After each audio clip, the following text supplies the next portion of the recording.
నమస్తే, very good morning. BRK the first ఎడిషన్లో ముందుగా జూబ్లీహిల్స్ ఉప ఎన్నిక ప్రారంభమైంది. ఉదయం 7 గంటల నుంచి సాయంత్రం 6 గంటల వరకు పోలింగ్ స్టార్ట్ అయింది. అలాగే ప్రధానంగా చూసుకుంటే మొత్తం జూబ్లీహిల్స్లో 4,08,000 మంది ఓటర్లు ఉన్నారు. ఇక పురుషుల విషయానికి వస్తే 2,08,000 మంది పురుషులు, అలాగే 1,92,000 మంది మహిళలు ఉన్నారు. మొత్తం జూబ్లీహిల్స్లో 2,000 మంది పోలింగ్ సంబంధించినటువంటి సిబ్బంది అక్కడ ఉన్నారు. దాదాపు అక్కడ ఉన్నటువంటి వెబ్కాస్టింగ్ కేంద్రాలు, కేంద్ర బలగాలతో కూడా నిఘాను కూడా మోహరించారు. ఇక ప్రధానంగా మనం చూసుకుంటే జూబ్లీహిల్స్లో ముగ్గురు మధ్య ప్రధానంగా పోటీ నెలకొంది. బీఆర్ఎస్, బీజేపీ అలాగే కాంగ్రెస్ మధ్య 3 పార్టీల మధ్యనే ప్రధానమైనటువంటి పోటీ అయితే స్పష్టంగా కనిపిస్తుంది. ఇక ఉదయం 7 గంటల నుంచే పోలింగ్ కేంద్రాలకు ప్రజలు వెళ్ళేటువంటి అవకాశం ఉంది. ఓటు హక్కు వినియోగించుకోవచ్చు. సాయంత్రం 6 గంటల వరకు క్యూ లైన్లో ఉన్నటువంటి ప్రజలంతా ఓటు హక్కు వినియోగించుకునే అవకాశం ఉందనేసి కూడా ఇప్పటికే ఎన్నికల అధికారులు స్పష్టం చేశారు. ఇక పోలింగ్ కేంద్రాలకు వెళ్ళేటువంటి ఎవరైతే ఓటు వేసేటువంటి అభ్యర్థులు ప్రధానంగా పోలింగ్ కేంద్రాల్లో అక్కడ ఉన్నటువంటి ఎవరైతే ఓటర్ లిస్టులో పేరు ఉంటే వాళ్ళు ప్రతి ఒక్కరూ ఓటు వేసే అవకాశం కల్పిస్తారు. ఇక అక్కడ ఏదైతే పోలింగ్ కేంద్రాలకు ఆధార్ కార్డు, అలాగే పాన్ కార్డు, ఇక డ్రైవింగ్ లైసెన్స్ ఏది ఉన్నా కూడా పోలింగ్ కేంద్రంలోకి అనుమతిస్తారు. ఓటు వేసే అవకాశం కూడా కల్పిస్తారు. ఇక ప్రధానంగా ఉన్నటువంటి అక్కడికి పోలింగ్ కేంద్రాల్లో ఏవైనా ఉన్నటువంటి స్లిప్పులు ఇక మిగతాటువంటి తీసుకెళ్లే అవకాశం కూడా ఉండదు. దాదాపు అక్కడ ఉన్నటువంటి పోలింగ్ కేంద్రాల్లో పటిష్టమైన భద్రతను ఏర్పాటు చేశారు. ఇక పోలింగ్ కేంద్రాల్లో ఉన్నటువంటి ప్రధానంగా ఏజెంట్లు కూడా అక్కడ ఉన్నారు. ప్రతి పార్టీకి సంబంధించినటువంటి ఏజెంట్లు, మీకు ఏమైనా డౌట్స్ ఉంటే కూడా అక్కడ ఉన్నటువంటి ఏజెంట్లను కూడా అడిగే అవకాశం కూడా ఉంటుంది. ఇక పటిష్టమైన భద్రత మధ్య జూబ్లీహిల్స్ ఉప ఎన్నిక పోలింగ్ ఉదయం 7 గంటల నుంచి ప్రారంభమైంది. ఇక అరగంట ముందు మాక్ పోలింగ్ కూడా నిర్వహించారు. మాక్ పోలింగ్లో ఏజెంట్లు కూడా ఓటు హక్కును వినియోగించుకున్నారు. ఇక కంట్రోల్ యూనిట్లో కూడా మాక్ పోలింగ్ సంబంధించినటువంటి రిజల్ట్ కూడా చూపిస్తారు. తద్వారా సిగ్నేచర్ కూడా తీసుకునే అవకాశం ఉంది. ఇక జూబ్లీహిల్స్ ఉప ఎన్నికల పోలింగ్ సంబంధించి మనతో మాట్లాడడానికి అనలిస్ట్ బండారు రామ్మోహన్ రావు గారు లైవ్లో ఉన్నారు. బండారు రామ్మోహన్ రావు గారు, ఎలా చూడొచ్చు? ఉదయం 7 గంటలకే పోలింగ్ ప్రారంభమైంది. ప్రజలందరూ ఓటు హక్కు వినియోగించుకోవాలనేసి కూడా ఇప్పటికే ఎన్నికల అధికారులు కూడా సూచించారు. జూబ్లీహిల్స్లో ప్రధానంగా మనం చూసుకుంటే గత జరిగినటువంటి దాదాపు 20 సంవత్సరాల నుంచి అక్కడ నామమాత్రం పోలింగ్ నమోదవుతుంది. పోలింగ్ కేంద్రాలకు వెళ్ళి ప్రతి ఒక్కరూ ఓటు హక్కు వినియోగించుకోవాలనేసి కూడా ఎన్నికల అధికారులు సూచిస్తున్నారు. ఎలా చూడొచ్చు అంటారు జూబ్లీహిల్స్ బైపోల్కి సంబంధించి?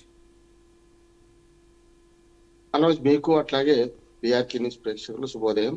కానీ నా ఉద్దేశం శుభోదయం ఏం కాదు. ఎందుకంటే నిన్ననే ఢిల్లీ రాంపేటలో దాదాపు 9 మంది 1309 మంది చనిపోయారు. ఆ వార్త గురించి తర్వాత మాట్లాడుకుందాం మనం. కానీ మొదట అది మాట్లాడాల్సిందే మనం. ఇప్పుడు జూబ్లీహిల్స్ ఉప ఎన్నికతో పాటు బీహార్ లో కూడా ఇవాళ పోలింగ్ స్టార్ట్ అయింది. ఇప్పుడే 7 గంటలకు సరిగ్గా ఇప్పుడు స్టార్ట్ అయింది. మీరు అన్నట్టు మనోజ్, 5:30 నుంచి 6 దాకా మాక్ పోలింగ్ జరిపారు. మాక్ పోలింగ్ లో ఈవీఎంలు సక్రమంగా ఉన్నాయా లేవా, ఎట్లా ఈవీఎం లో మనం వేసిన ఓట్లు సక్రమంగా పడుతున్నాయా లేవా, వీవీప్యాట్లు సరిగ్గా చూపెట్టుకుంటా లేదా అని చెప్పి ఏజెంట్లతో పరీక్ష పెడతాం. అంటే ఏజెంట్లు అందరూ సంతృప్తి పొందిన తర్వాత మాత్రమే ఆ ఈవీఎం ను వాడతాం. అంటే బేసిక్స్ రేపటి నుంచి మాట్లాడుతుంటాం కదా, ఈవీఎం హ్యాకింగ్ అని, ఈవీఎం తప్పుడు పనిచేయనది, లెక్కలు తప్పు వచ్చాయని మళ్ళీ ఆరోపణలు చేసుకుంటారు పార్టీలన్నీ కూడా. అది కాకుండా ఈవీఎంలు సక్రమంగా పనిచేస్తున్నాయని ఆఖరి లెవెల్లో, అంటే ఇప్పటిదాకా ఎన్నో రాడిమైజేషన్స్ అవుతాయి పైనుంచి కింద దాకా. మొదలు రాష్ట్రంలో రాడిమైజేషన్ అవుతుంది. అంటే ఈవీఎం ఎప్పుడు కూడా ఒకే రాష్ట్రంలో ఉండదు. మొదలు సెంట్రల్ లెవెల్లో డిస్ట్రిబ్యూట్ అవుతాయి. ఆ తర్వాత వాటిని అన్ని పరీక్షలు చేసి ఈసీఐ వాళ్ళు మన మొత్తం పరీక్షలు చేసిన తర్వాత నడుస్తున్న యంత్రాలు మాత్రమే లోపలికి పంపిస్తారు. దానిలో మరి జిల్లా వారి అయితే, తర్వాత మళ్ళీ నియోజకవర్గాల వారి అయితే, ఇప్పుడేమో ఓన్లీ జూబ్లీహిల్స్ కనుక ఇవన్నీ జరిగే.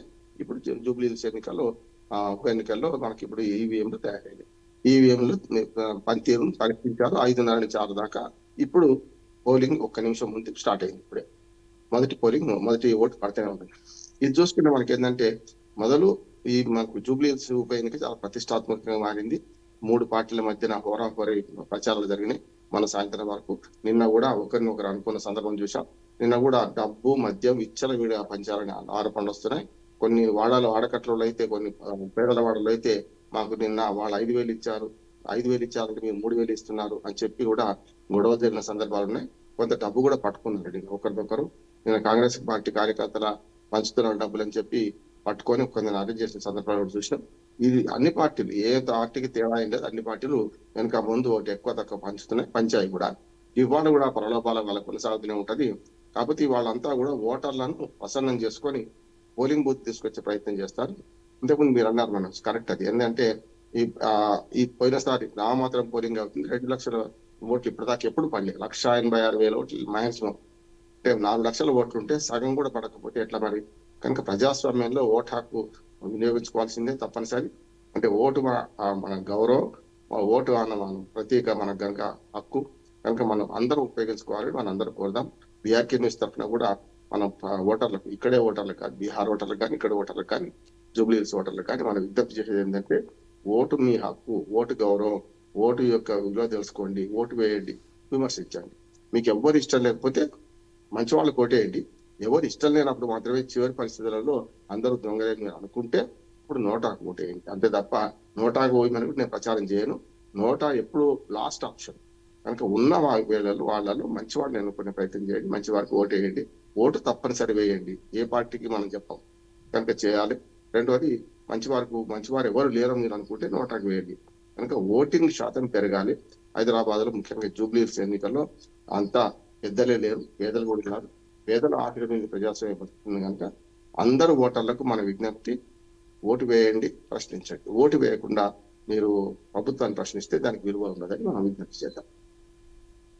అలాగే బండారు రామ్మోహన్ రావు గారు, ప్రధానంగా చూసుకుంటే గతంలో కూడా చూసాం, ఉదయం 11-12 గంటల వరకు నామమాత్రంగా పోలింగ్ మాత్రమే జరుగుతుంది.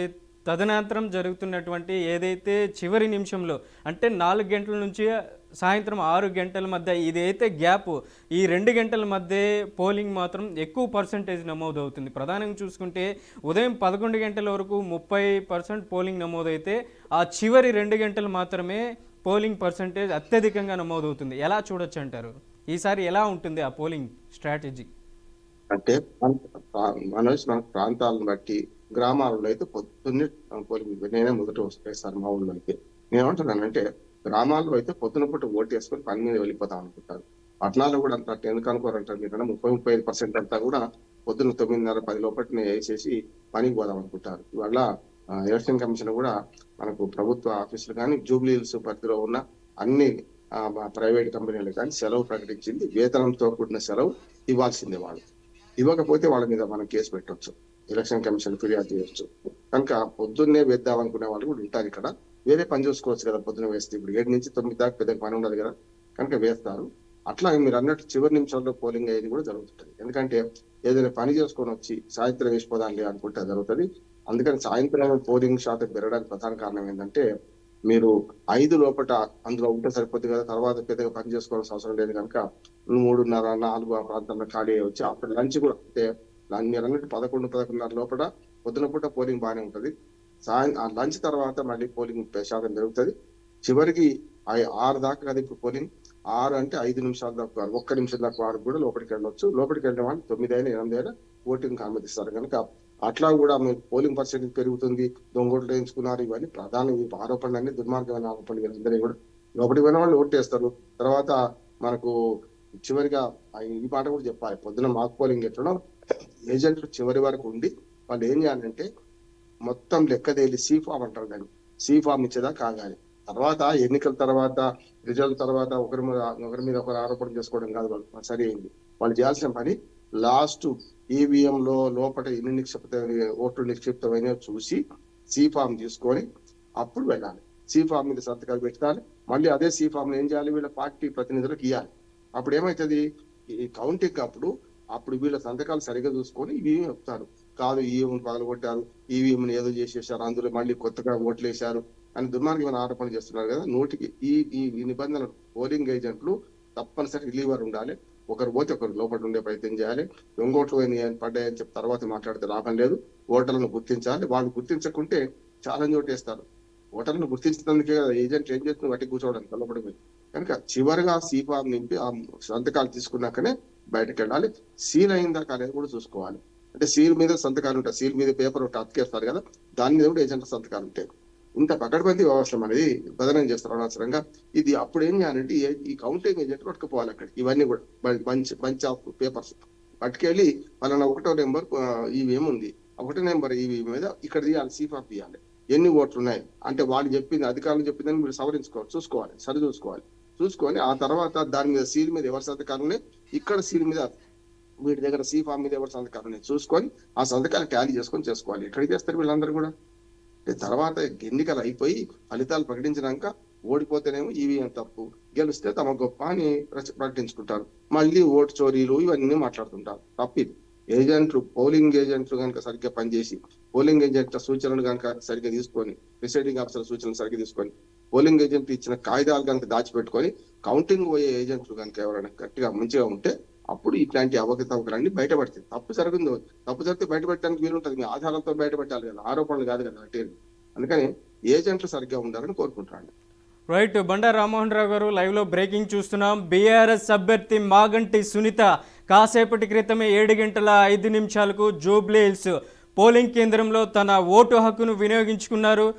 తద్వారా మాగంటి సునీతతో పాటు ఆమె కుమారుడు కూడా ఓటు హక్కు వినియోగించుకున్నారు. తద్వారానే ఇన్స్పిరేషన్ అందరికీ, మీరు కూడా ప్రతి ఒక్కరూ ఈ ఓటింగ్లో పాల్గొనండి అంటూ కూడా అక్కడ చెప్తున్నారు ప్రజలకి అందరికీ. తాను ఓటు హక్కు వినియోగించుకున్నటువంటి సిరాను కూడా పోలింగ్ కేంద్రం నుంచి బయట వచ్చిన తర్వాత అక్కడ చూపిస్తున్నటువంటి పరిస్థితి ఉంది. ఇక ఏదైతే ఉదయం 7 గంటల నుంచి సాయంత్రం 6 గంటల వరకు పోలింగ్ వినియోగించుకోవచ్చు, ప్రతి ఒక్కరూ ఓటు హక్కును ప్రజాస్వామ్యంలో వినియోగించుకోవాలనేసి కూడా అక్కడ సూచిస్తున్నటువంటి పరిస్థితి అయితే స్పష్టంగా కనపడుతుంది. ఇక ఎంతమంది వస్తారనేది కూడా చూడాలి. పార్టీలకు సంబంధించినటువంటి కూడా ఎవరెవరు తన ఓటు హక్కును వినియోగించుకుంటారు. జూబ్లీహిల్స్లో దాదాపు చాలా వరకు రాజకీయ నాయకులు, సినీ ప్రముఖులు కూడా జూబ్లీహిల్స్లో ఓటు హక్కు అయితే ఉంది. ఇక ఎన్ని గంటల ప్రాంతంలో ఎవరెవరు ఓటు హక్కు వినియోగించుకుంటారనేది minute to minute update BRK news ఎప్పటికప్పుడు అందిస్తూ ఉంటుంది. ఎలా చూడొచ్చు అంటారు బండారు రామ్మోహన్ రావు గారు? ఫస్ట్ ఓటు బీఆర్ఎస్ అభ్యర్థి మాగంటి సునీత వేశారు. మంచి శుభసూచకం అంటారు. లేడీస్ ఫస్ట్ అంటారు కదా, దాంతో పాటు వాళ్ళ కుటుంబ సభ్యులందరూ ఉపయోగించుకున్నారు. ఇప్పుడు నేను కూడా చెప్పాను కదా, మా ఊళ్ళో నేను మొట్టమొదటి ఓటు హక్కు ఉపయోగించుకున్నాను. తర్వాత మన పరిశీలనకు వెళ్ళడానికి వెళ్తారు వాళ్ళు కూడా అంతే. ఇప్పుడు ఓటు హక్కు వినియోగించుకున్నాను అనుకోండి, ఎక్కడికి వెళ్ళినా మళ్ళీ తిరిగి పోలింగ్ బూత్ కు రావాలి, అయ్యో ఓటు వేయలేదు కదా అని ఉండదు కదా. అంటే నాయకులు ఎప్పుడు ఆదర్శంగా నిలవాలి ప్రజలకు. మేము వేసాం ఓటు, మీరు కూడా వేయండి అని.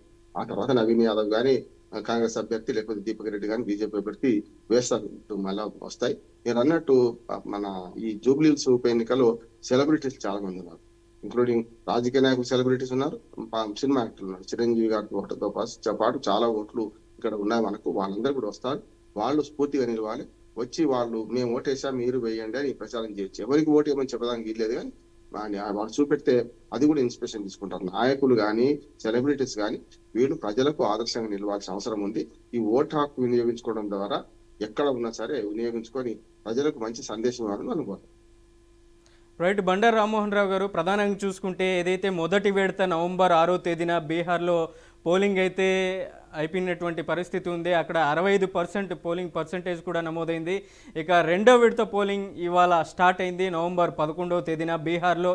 ప్రధానంగా 122 మంది ఏదైతే అభ్యర్థులు, క్యాండిడేట్లకు సంబంధించినటువంటి రెండో విడతలో ఓటింగ్ జరగబోతుంది. దాదాపు అక్కడ ఉన్నటువంటి ప్రధానంగా మొదటి విడతలో నితీష్ కుమార్ అయితే ఓటు హక్కు వినియోగించుకున్నారు. రెండో విడతలో లల్లూ ప్రసాద్ యాదవ్, ఆర్జేడీకి సంబంధించినటువంటి అధినేత తేజస్వి యాదవ్, తన కుమారుడు తేజస్వి యాదవ్, అలాగే అక్కడ ఉన్నటువంటి ఎల్జేపీ పార్టీకి సంబంధించినటువంటి రామ్ విలాస్ పాస్వాన్, అలాగే కొత్తగా పార్టీ పెట్టినటువంటి ప్రశాంత్ కిషోర్ కూడా ఇవాళ ఓటు హక్కు వినియోగించుకునే అవకాశం స్పష్టంగా కనబడుతుంది. ఎలా చూడొచ్చు అంటారు? రెండో విడత పోలింగ్లో కూడా పోలింగ్ పర్సంటేజ్ పెరిగే అవకాశం ఉందంటారా బీహార్లో? తప్పక పెరగాలని కోరుకుందాం. ఎందుకంటే మొదటి విడత 65% వచ్చింది. ఇప్పటి వరకు అత్యధిక శాతం పోలింగ్ 67%. గతంలో 2015 అనుకుంటాను నేను 67%. కనుక తర్వాత తక్కువ ఉంది. దానికి కారణం ఏంటంటే ప్రజల్లో నిర్లిప్తత చోటు చేసుకుంటుంది, ముఖ్యంగా చదువుకున్న వాళ్ళలో. అట్లాగే దొంగ ఓట్లు, ఊళ్ళో లేని వాళ్ళ ఓట్లు, ఇవన్నీ కూడా మొన్న అయింది కదా. ఎస్ఐఆర్ అయిన తర్వాత మొట్టమొదటి కనుక పోయినసారి కంటే ఎక్కువ పోలింగ్ అవుతుందని నేను అనుకున్నాను. 65% ఓటింగ్ పోలింగ్ మంచిదే, పెద్దగా తక్కువేం కదా. సగటుకు చూసుకుంటే గ్రామాలలో 90 పడ్డది. మళ్ళీ పాట్నా లాంటి చోట్ల 50% దాటలే. బీహార్ రాజధాని పాట్నా లాంటి చోట్ల 50% దాటలే. కనుక ఈ రెండో విడత పోలింగ్ లో మరి పెద్ద ఎత్తున ఓట్లు వినియోగించుకుంటారు అనుకుంటున్నాను. ఓవరాల్ గా ఈ మొదటిసారి చూసిన దాని ప్రకారం అయితే 66, 67, 1% అటు ఇటు ఎక్కువైతే కూడా అంతకంటే ఎక్కువ కాబట్టి 70% అయితే పూర్తి అవుతుంది నేను అనుకుంటలేను. చూద్దాం ఏం జరుగుతుందో. కానీ బీహార్ లో కూడా ఇప్పుడు కులాల సంకుల సంబరం జరుగుతుంది. రాజకీయ పార్టీలు కూటములు ఉన్నాయి, 2 కూటములు ఉన్నాయి.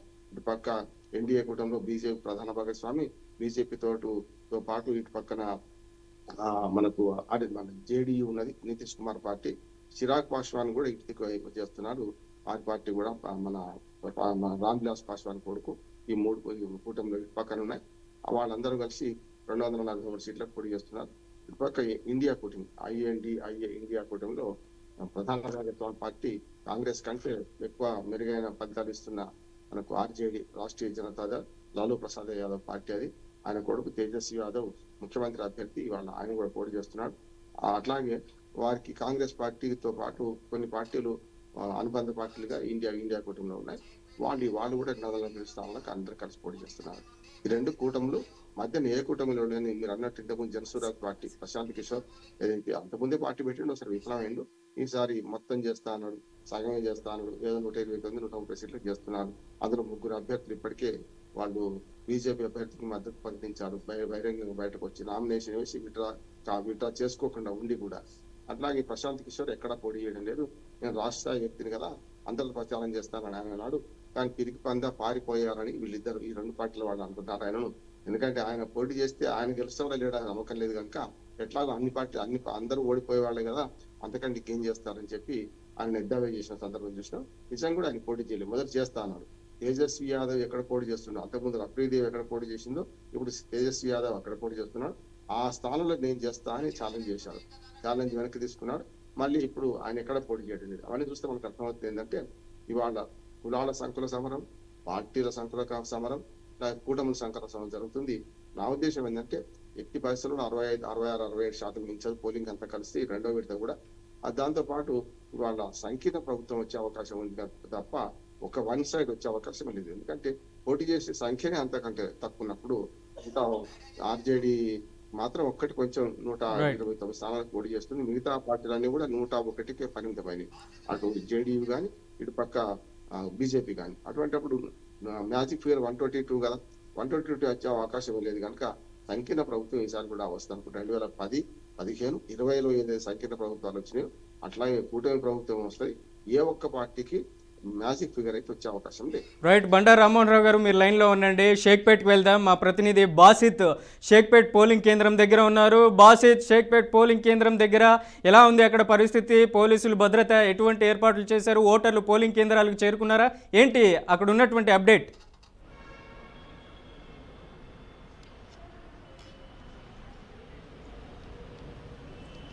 జూబ్లీ హిల్స్ ఉప ఎన్నికలో 4,01,365 మంది ఓటర్లు తమ ఓటును వినియోగించుకునేందుకు సిద్ధంగా ఉన్నారు. ప్రస్తుతం ఇక్కడ మనం షేక్పేట పోలింగ్ స్టేషన్ 30 వద్ద ఉన్నాము. ప్రస్తుతం అయితే ఈ పోలింగ్ స్టేషన్ వద్ద ఓటర్లు తమ ఓటు హక్కులను వినియోగించుకుంటున్నారు. మరి కాసేపట్లో దర్శకుడుతో పాటు ఇక్కడ వివిఐపీస్ కూడా ఓట్లు వినియోగించుకునేందుకు సిద్ధంగా ఉన్నారు. ప్రస్తుతం ఇక్కడ 30 దగ్గర కొంత సాంకేతిక లోపం వల్ల ఇంకా పోలింగ్ సరళి ప్రారంభం కాలేదు. ప్రారంభం కాకపోవడంతో ఇక్కడ కొంచెం వచ్చిన ఓటర్లు మహాశయులు కొంచెం ఇబ్బందికరంగా మారిందని చెప్పి మాకు ఇంతసేపు వెయిటింగ్ చేయించారు. ఇంతసేపు వెయిటింగ్ చేయడం ఏందని చెప్పి అడిగితే కూడా వాళ్ళు సమాధానం చెప్పేదానికి సిద్ధంగా లేరు. ప్రస్తుతం అధికారులు కూడా దాని మీద ఎలాంటి సమాధానం ఇవ్వడంతో వాళ్ళు కొంచెం ఇబ్బందికరంగా మారిందని చెప్పి చెప్తున్నారు. ప్రస్తుతం అయితే ఓటు హక్కు వినియోగించుకున్న మహిళ ఉన్నారు. వాళ్ళకి అడిగి తెలుసుకున్నాం. అమ్మ చెప్పండి, ఈ ఓటు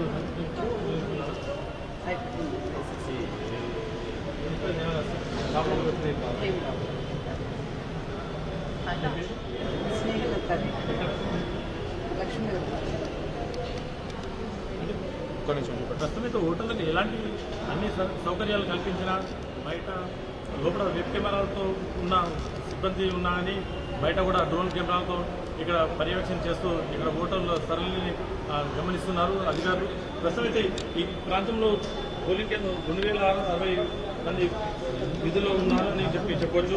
ఈ మేరకు 560 కంట్రోల్ యూనిట్, 595 వీవీప్యాడ్లు, 2,394 బ్యాలెట్ యూనిట్లు కూడా అందుబాటులో ఉంటాయని చెప్పి పోలింగ్ స్టేషన్ నుంచి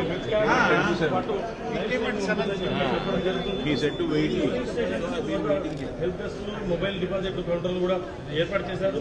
ఓటర్ల క్యూ చేయడానికి ఎన్సీసీ వాలంటీర్లను కూడా వీళ్ళు ఏర్పాటు చేయడం జరిగింది. ప్రస్తుతం అయితే డ్రోన్ల ద్వారా మానిటరింగ్ చేస్తున్న అధికారులు కూడా వెల్లడించడం జరిగింది.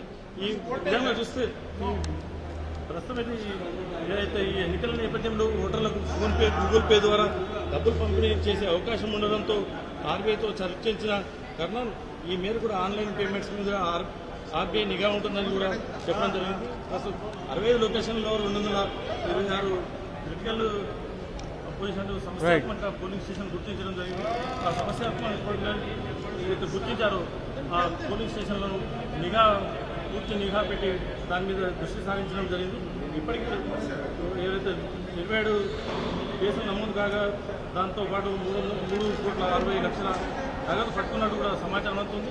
ఈ ప్రస్తుతం ఇంత నిఘా ఉన్నా కానీ ఆ నిఘా వైఫల్యం కాకుండా ఈ పోలింగ్ సరళి సక్రమంగా సాగేందుకు అధికారులు తమ రచన కొనసాగిస్తున్నారని చెప్పి చెప్తున్నారు. Right Basit, thank you. Right, Shaikpet దగ్గర అక్కడ పోలింగ్ కేంద్రం నుంచి బాషిత్ అందించారు. దాదాపు ఆఫీసులకు వెళ్ళేటువంటి చాలామంది ప్రజలు ముందుగా ఓటు హక్కు వినియోగించుకునేటువంటి పరిస్థితి మార్నింగే ఉదయం పూటే కనపడుతున్నటువంటి ఉంది. ఇంకా పోలింగ్ కేంద్రాలకి ప్రజలు ఓటు హక్కు వినియోగించుకోవాల్సినటువంటి పరిస్థితి అయితే కనపడుతుంది. రైట్, బండారు రామ్మోహన్ రావు గారు, మనం ప్రధానంగా మాట్లాడుకుంటున్నాం ఇందాక బీహార్ ఎలక్షన్లో అలాగే జూబ్లీ హిల్స్ ఎలక్షన్లకు సంబంధించి. ఇక ప్రధానమైనటువంటి నిన్న ఏదైతే ఢిల్లీలో బాంబ్ బ్లాస్ట్ ఎర్రకోట గేట్ నెంబర్ 1 దగ్గర బాంబ్ బ్లాస్ట్ జరిగిందో అక్కడ ఇన్సిడెంట్కి సంబంధించి ఒక్కసారిగా ఉలిక్కి పడింది దేశమే. ఢిల్లీలో భారీ పేలుడు, ఎర్రకోట మెట్రో స్టేషన్ వద్ద కారులో విస్ఫోటం, 9 మంది మృతి చెందారు. ఇప్పటికి అందుతున్న సమాచారం ప్రకారం 13 మంది మృతి చెందారు. పలు వాహనాలు కూడా దగ్ధమయ్యాయి. 20 మందికి తీవ్ర గాయాలు. ఘటనా స్థలంలో భయానక వాతావరణం నెలకొంది. ఒక్కసారిగా దేశం ఉలిక్కి పడింది. రంగంలోకి ఎన్ఐఏ, ఫోరెన్సిక్ దళాలు కూడా దిగాయి. పరిస్థితిపై మోదీ, అమిత్ షా ఎప్పటికప్పుడు సమీక్ష నిర్వహిస్తున్నారు.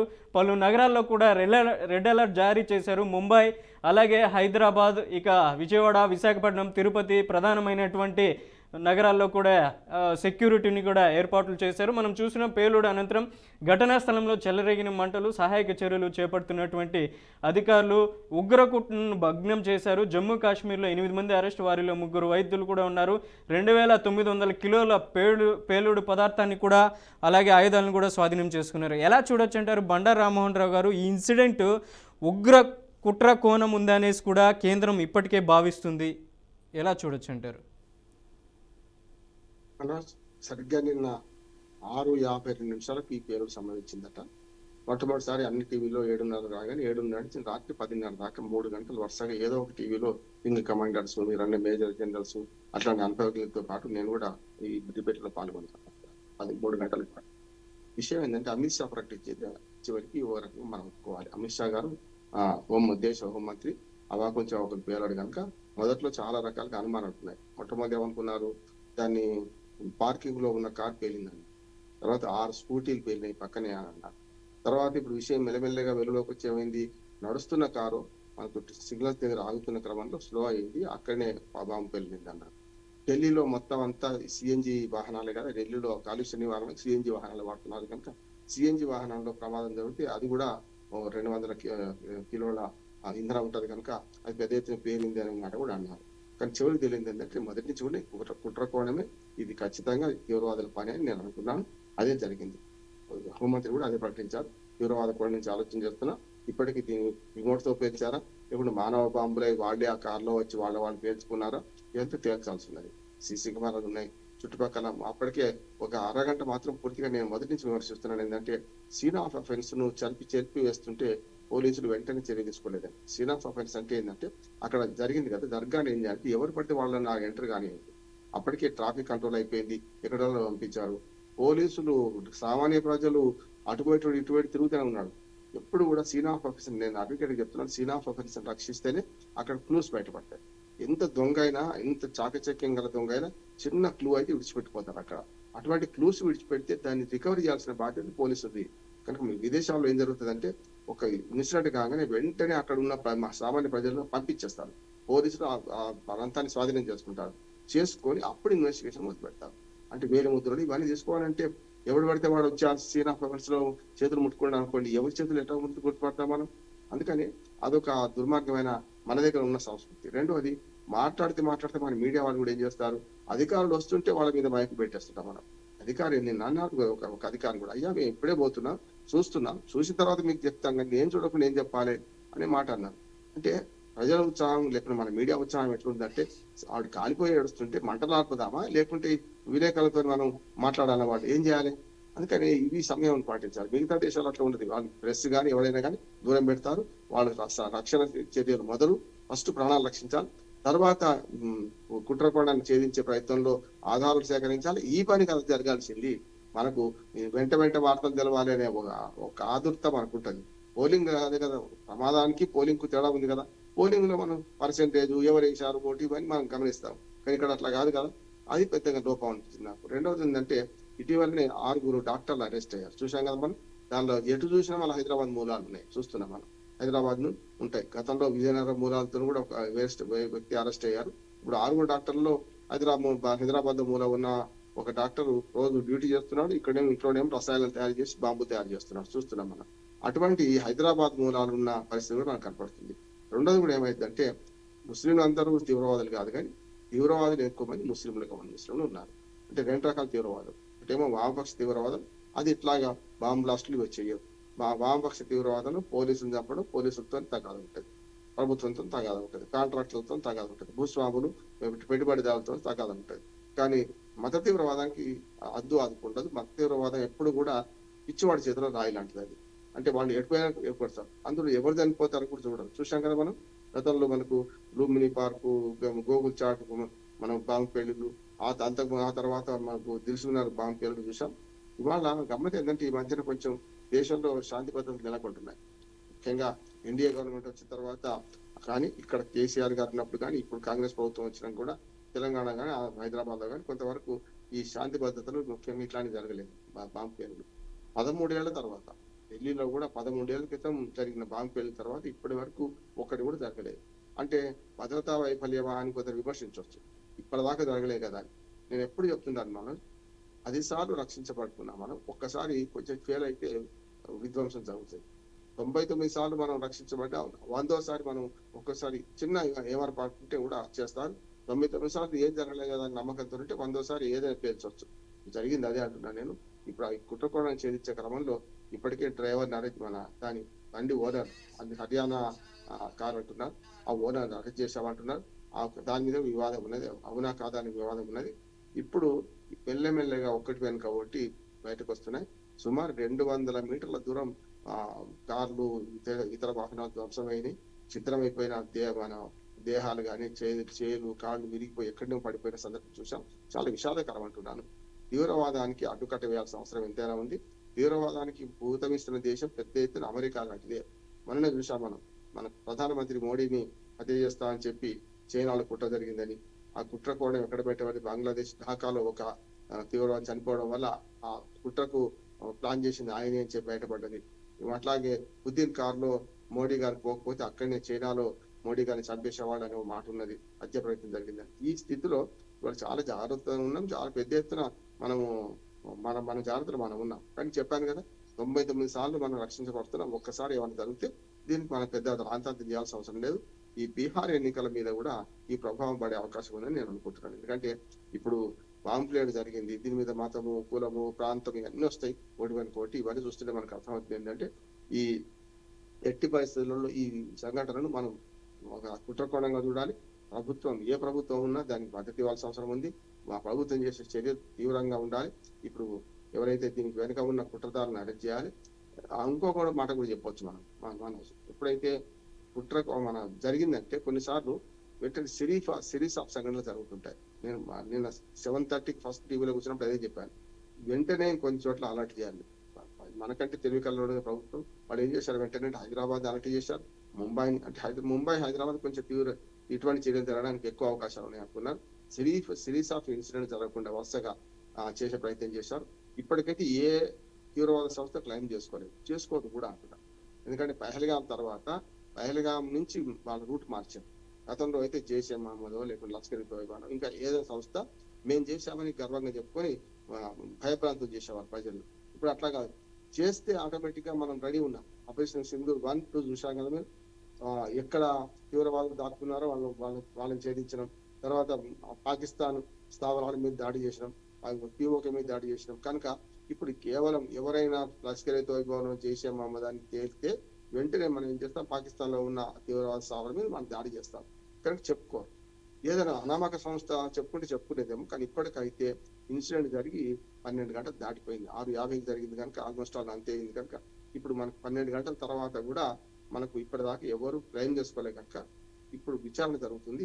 హోమ్ మినిస్టర్ స్వయంగా ఇది కుట్రకోవడమే, ఇది బాంబు పేరు తీవ్రవాద సమస్య అని చెప్పేసిండు. ఇక్కడ నుంచి మొదలవుతుంది. దీన్ని మెల్లమెల్లగా ఆసుపాసులు కనుక్కొని ఈ తీవ్రవాదులు ఎక్కడ ఉన్నారు కనుక్కొని దీనికి కారణాలు ఏమిటి కనుక్కొని చేయాల్సిన అవసరం ఉంది. క్షతగాత్రులకు మనమేమో తొందర చికిత్స మంచి అందాలని కోరుకుంటున్నాం. మృతుల సంఖ్య కూడా 9 నుంచి 13 అంటున్నారు. మనకు కొన్ని 9 అంటున్నారు, నిన్న 13 దాకా పోయింది. మరి ఆ విషయం నిగ్గుదేల్సిన అవసరం ప్రభుత్వానికి ఉన్నది. రైట్, ఎన్ఐఏ దర్యాప్తులో కీలక విషయాలు కూడా వెలుగులోకి వచ్చే అవకాశం కూడా కనిపిస్తున్నట్టుంది. రైట్, బండారు రామ్మోహన్ రావు గారు ఇవాల్టి ప్రధాన అంశాలపై జూబ్లీ హిల్స్, అలాగే బీహార్ ఎలక్షన్, అలాగే ఢిల్లీకి సంబంధించిన బాంబ్ బ్లాస్ట్పై మీరు విశ్లేషణ అందించినందుకు ధన్యవాదాలు. Thank you. Right, Jubilee Hills బైపోల్కి సంబంధించి ఎప్పటికప్పుడు minute to minute update BRK news మీకు స్క్రీన్ పైన అందిస్తుంది. ప్రతి ఒక్కరూ చూడండి. రైట్, ఇది ఇవాల్టి బీఆర్కే న్యూస్కి సంబంధించినటువంటి ది ఫస్ట్ సెషన్. రేపటి ఫస్ట్ సెషన్లో మళ్ళీ కలుద్దాం. చూస్తూనే ఉండండి బీఆర్కే న్యూస్, తెలుగుడి సత్తా.